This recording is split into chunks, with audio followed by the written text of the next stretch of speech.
کہ اب اسی کے ذیل میں جو وہ واقعات بہت ہے، جیسے حضرت موسیٰ کا جھولا جو ہے وہ ماں سے کہا کہ دریا کے حوالے کر دے۔ آپ مجھے بتائیے دنیا میں کہیں پر بھی ایسا ہوا ہے کہ سمندر کی موجیں کسی چیز کو ڈبوئے نہیں؟ ان کا کام ہی ڈبونا ہے، اور ان کا کام جو ہے وہ لے جا کے کہیں اور لے جا کے پھینک دیتے، پھینکتے نہیں پھینکتے۔ تو سمندر کا یہی کام ہے، ان کا بھی یہی کام تھا۔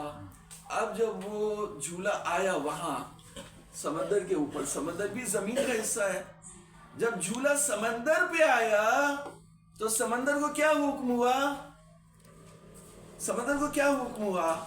سمندر کو یہ حکم ہوا کہ تمہیں اس کو یوں موڑنا ہے کہ فرعون کے جو فرعون کا جہاں قصر ہے، محل ہے، اور اس کا جو دروازہ ہے، وہاں پہ لے جا کے تمہیں اسے اتارنا ہے۔ سبحان اللہ۔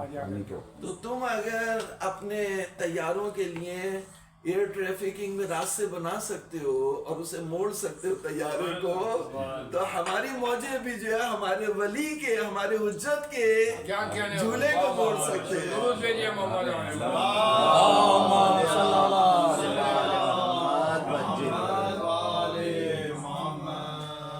تیسری بات اسی میں جو ہے وہ فرعون جو ہے وہ لوہے میں ڈوبا ہوا تھا، لوہے میں غرق تھا۔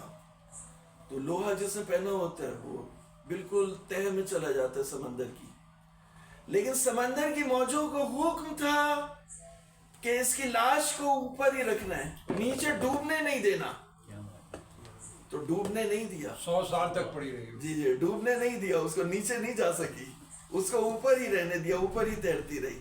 تو یہ اس کا مطلب یہ ہے کہ یہ جو ہم کائنات جس کو سمجھ رہے ہیں ایسے ہی ہے، ایسے ہی نہیں ہے، یہ آپریٹ ہو رہی ہے، چل رہی ہے، اس کو چلایا جا رہا ہے۔ تو اگر اس کو حکم ہوتا ہے اس کے مطابقت سے یہ عمل کرتی ہے، اگر حکم نہیں ہوتا تو اس کے مطابقت سے عمل نہ ڈوبی نہ زمین نے ایکسپٹ کیا۔ جی جب ایک اور مطلب ہے جو یہاں پر ہی بیان کیا گیا ہے کہ جب یہ دو معنی ہو گئے، تیسرے معنی لکھے۔ تیسرے معنی یہ ہے کہ آیت نمبر 39 اسی حامیم دخان، حامیم دخان کی تیسری 39ویں آیت کریمہ، فما بکت علیہم السماء والارض وما کانوا منظرین۔ 39ویں آیت کریمہ اس میں یہ ہے، نہ آسمان ان کے اوپر رویا، نہ زمین ان کے اوپر روئی، اور نہ انہیں مہلت دی گئی۔ یہ فرعونیوں کے بارے میں تھے، قبطیوں کے بارے میں، کہ جب قبطی کو ایک دو قبطی نہیں تھے، وہاں پر ان کی بہت بڑی آرمی تھی، ہزاروں کی، وہ پوری ہزاروں کی آرمی سمندر ہوتا ہے، وہ سب ڈوب گئے۔ تو جب ڈوب گئے تو نہ آسمان رویا نہ زمین روئی۔ تو اس کا مطلب آسمان کو رونا تھا کیا؟ یا ایسے ہی ہم گزر جاتے ہیں آیتوں سے، ایسے ہی گزر گئے؟ ایسے نہیں ہے، آسمان نہیں رویا، زمین نہیں روئی۔ تو روایت میں آسمان صرف دو پہ روئے، یا یحییٰ نبی پہ روئے یا حسین ابن علی پہ روئے۔ آسمان اور زمین دو پہ روئے، یا یحییٰ نبی پہ روئے یا حسین ابن علی پہ روئے۔ تو اس کا مطلب یہ ہوا کہ آسمان اور زمین کو حق سے پیدا کرنے کا مطلب یہ ہے کہ دونوں زندہ ہیں، اور اگر کوئی نیک انسان ہوتا ہے جس کی نیکی حسین ابن علی یا یحییٰ نبی کی طرح ہو، تو یہ اس کے اوپر گریہ بھی کرتے ہیں۔ جب مومن جس جگہ نماز پڑھ رہا ہوتا ہے، روایت میں چوکٹ، وہ جب وہ مر جاتا ہے تو جس جگہ نماز پڑھ رہا ہوتا ہے، جو چوکٹ جہاں سے اس کے اعمال اوپر جا رہے ہوتے ہیں، وہ روتی ہے اس کے لیے۔ تو یہ کہ زمین اور آسمان کو اس طرح سے پیدا کیا ہے کہ یہ زندہ ہیں اور یہ روتے ہیں۔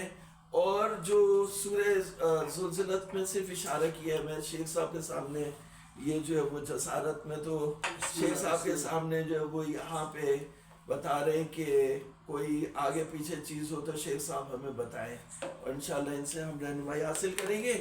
تو یہ کہ آسمان اور زمین روئے یعنی زندہ ہے، تو سورہ زلزلت میں کیا کیا زلزال میں اذا زلزلت الارض زلزالها واخرجت الارض وقال الانسان يومئذ تحدث یہ تحدث میں کیا پوری رپورٹنگ کرے گی زمین. آپ نے زمین پہ جتنے کارنامے انجام دیے ہیں ایک ایک کارنامے کی رپورٹ حجت خدا کو پیش کرے گی زمین. یہ ہے حق سے پیدا کرنے کا مطلب. آسمان اور زمین کو حق سے پیدا کیا. اس کا مطلب یہ ہے کہ یہ زندہ ہے, روتے بھی ہیں, اور آپ کے اعمال کی رپورٹ زمین حجت خدا کو قیامت کے دن پیش کرے گی.